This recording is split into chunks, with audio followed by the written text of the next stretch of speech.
Welcome back to my channel. तो आज मैं एक टॉपिक समझाऊंगी, बहुत इंपॉर्टेंट है, समझ नहीं आता, इसके चीज़ों को याद करना मुश्किल हो जाता है। तो उसको इजी वे में समझाऊंगी ताकि आपको याद करने में आसानी रहे। ठीक है, तो आज जो टॉपिक हम समझ रहे हैं वो है ग्लाइकोलाइसिस। ये एक anaerobic breakdown of glucose molecule होता है। मतलब इसकी समरी बता रही हूँ मैं, ओवरऑल होता क्या है। ग्लूकोज जो है, जो कि फोटोसिंथेसिस के ज़रिए हमारे पास आता है, उसका ब्रेकडाउन होना दो मॉलिक्यूल्स में। उन मॉलिक्यूल्स कहते हैं पायरुविक एसिड या फिर पायरुवेट। ठीक है, और इसमें सीरीज़ ऑफ स्टेप्स लगते हैं। टोटल स्टेप्स जो है वो 9 है। और इसमें कुछ एंजाइम्स की मुदाखलत होती है, और ये जो पूरा प्रोसेस होता है साइटोप्लाज्म में। ठीक है, और इसके अलावा एटीपी की नीड भी होती है, और एनएडी की कुछ कन्वर्जन भी होती है। ठीक है, सिंपली हम जानते हैं कि ग्लूकोज जो है वो 6 कार्बन वाला मॉलिक्यूल है। ठीक है, तो ये जो पायरुविक एसिड में टूटता है, ये 3 कार्बन में मुश्तमिल होता है, और चूँकि ये टोटल 6 है तो ये 2 पायरुवेट में टूटता है, जिसमें 3 कार्बन जो है वो तकसीम हो जाते हैं। ठीक है, तो हम इसके 9 स्टेप्स को डिस्कस कर रहे हैं। पहला स्टेप है फॉस्फोराइलेशन का। इसमें क्या होता है, ग्लूकोज जो है वो एक मॉलिक्यूल में कन्वर्ट होता है, उसका नाम है ग्लूकोज 6 फॉस्फेट। अच्छा, ग्लूकोज 6 फॉस्फेट किसे कहते हैं? यानी देखिए आप, 3 कार्बन है ना, तो एक पहला कार्बन, दूसरा कार्बन, तीसरा, चौथा, पांचवा, छठा। तो अगर उसके छठे कार्बन पे फॉस्फेट का मॉलिक्यूल लगा हुआ होगा तो उसको कहेंगे हम ग्लूकोज 6 फॉस्फेट। ठीक है, अब जो कि हम जानते हैं ये फॉस्फेट आया कहीं ना कहीं से, तो आया होगा ग्लूकोज के पास। तो ये कहाँ से आया? ये एटीपी से आया है। एटी का हम फुल फॉर्म जानते हैं, एडेनोसाइन ट्राइफॉस्फेट, यानी 3 फॉस्फेट होते हैं। तो एक फॉस्फेट जब ग्लूकोज के पास चला जाएगा तो ये खुद जो है वो रिड्यूस हो जाएगा एडीपी में, यानी एडेनोसाइन डाइफॉस्फेट। ठीक है, डीपी। देन इस प्रोसेस को कहते हैं, वो कहते हैं डीफॉस्फोराइलेशन। यहाँ पे फॉस्फोराइलेशन गलत लिखा है, यहाँ पे डीफॉस्फोराइलेशन कहते हैं। इसके बाद सेकेंड स्टेप जो है वो आइसोमराइजेशन का है। इसमें क्या होता है, ग्लूकोज 6 फॉस्फेट जो है वो अपने आइसोमर में कन्वर्ट होता है। आइसोमर किसे कहते हैं? जो सेम हो, स्ट्रक्चर वाइज सेम हो। ठीक है, यानी इनका स्ट्रक्चर फार्मूला सेम होता है। ग्लूकोज 6 फॉस्फेट जो है वो कन्वर्ट हो जाता है फ्रक्टोज 6 फॉस्फेट में। पूरा सेम प्रोसेस है, फार्मूला भी सेम है, छठे कार्बन पे फॉस्फेट लगा हुआ है, और इसमें किसी एटीपी का कोई इन्वॉल्वमेंट नहीं है, बस एक एंजाइम जो है वो उसमें मदद देता है, वो है isomerase. Okay, then third step जो है वो अगेन डीफॉस्फोराइलेशन का है, जो कि फोर्थ स्टेप में भी था। डीफॉस्फोराइलेशन का मतलब क्या है? यही ना कि एटीपी का एडीपी में कन्वर्ट होना। तो अगेन इसका प्रोसेस क्या है? अभी जो यहाँ पे फ्रक्टोज 6 फॉस्फेट था, वो फ्रक्टोज 6 फॉस्फेट जो है वो फ्रक्टोज 1,6 डाइफॉस्फेट में कन्वर्ट हो गया। 6 तो पहले से था इसके पास मौजूद, छठा कार्बन जो फर्स्ट स्टेप में उसने एटीपी से लिया था। अब इस वाले स्टेप में एक और फॉस्फेट आ गया, तो अगेन किसी ना किसी एटीपी से ये फॉस्फेट आया होगा ना, यानी अब ग्लूकोज के पहले कार्बन के पास भी एक फॉस्फेट है और छठे कार्बन के पास भी फॉस्फेट लगा हुआ है। अगेन इसमें एक एटीपी कंज्यूम हुआ है जो कि कन्वर्ट हुआ है एडीपी में। चलते हैं फोर्थ स्टेप की तरफ। फोर्थ स्टेप जो है वो ग्लाइकोलाइसिस में सबसे इम्पॉर्टेंट स्टेप है, क्योंकि यही मेन पार्ट है, मेन स्टेप है जहाँ पे ग्लूकोज का मॉलिक्यूल टूट रहा है।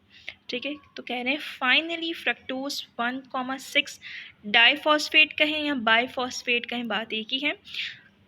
टूटता है ये ट्रायोज में टूटता है, यानी अभी तो 6 कार्बन थे ना अभी तक, तब 3 कार्बन यानी ट्रायोज में टूट रहा है। उनका नाम क्या है? Dihydroxy acetone phosphate and 3 phosphoglycerol aldehyde. और इस प्रोसेस में जिस एंजाइम ने मदद किया है उसका नाम है एल्डोलेज। ठीक है, अब यहाँ तक जो है वो प्रीपैरेटरी फेज कंप्लीट हो गया है।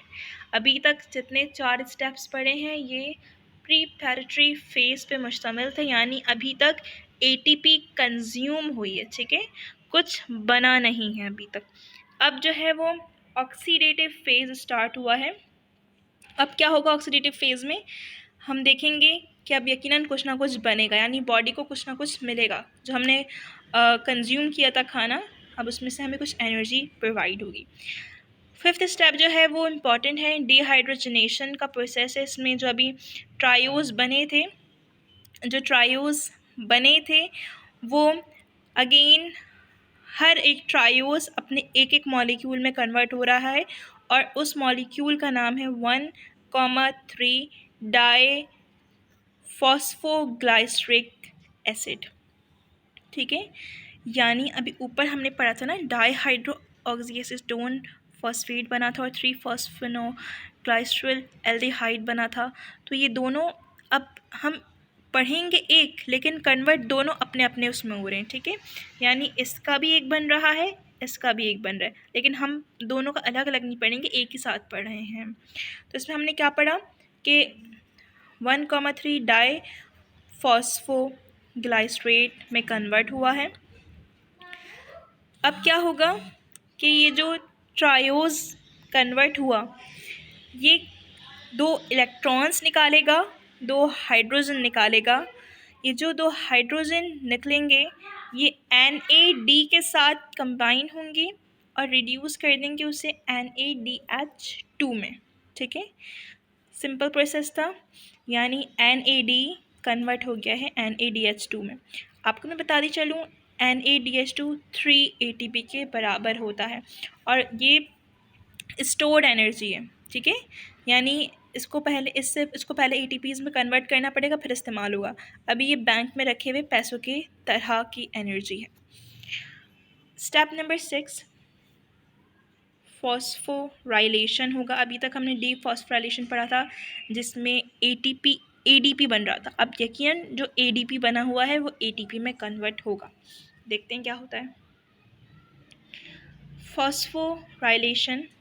अभी जो 1,3 बाईफॉस्फेट मिले थे हमें दोनों मॉलिक्यूल से, वो कन्वर्ट होंगे 3 फॉस्फेट में। अब आप देख सकते हैं इसमें 1 कार्बन के पास भी फॉस्फेट है, 3rd कार्बन के पास भी फॉस्फेट है, लेकिन यहाँ पे सिर्फ 3rd के पास रह गया है फॉस्फेट। तो फर्स्ट कहाँ गया, यकीनन वो फर्स्ट वाला किसी न किसी ADP से कंबाइन होगा और अगेन बन जाएगा ATP।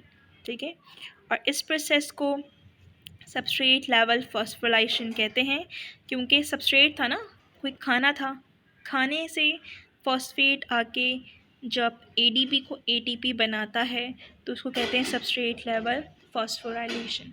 अगेन जब किसी सबस्ट्रेट से फॉस्फेट आके ADP को ATP बनाता है तो उसे हम कहते हैं substrate level phosphorylation, in short form SLP। Okay, यहाँ पर फिर से आइसोमराइजेशन होगा, यानी स्ट्रक्चर सेम रहेगा। इसमें कह रहे हैं 3 फॉस्फोग्लाइसरिक एसिड जो है वो कन्वर्ट होता है 2 फॉस्फोग्लाइसरिक एसिड में। इसमें क्या हुआ, पहले 3rd कार्बन के पास वो फॉस्फेट था, अब यहाँ पे 2 कार्बन के पास फॉस्फेट है। तो इसमें क्या हुआ, कहीं से आया नहीं, बस शिफ्टिंग हुई है। ठीक है, यानी 3rd से 2nd कार्बन की तरफ मूव किया है फॉस्फेट ने। तो यहाँ पर किसी ATP या ADP का कुछ चेंज नहीं आया है इसमें। यहाँ पर डिहाइड्रेशन परफॉर्म हुआ है, 2-phosphoglycerate is converted into phosphenol pyruvic acid with the loss of 1 molecule of water by the help of anulase।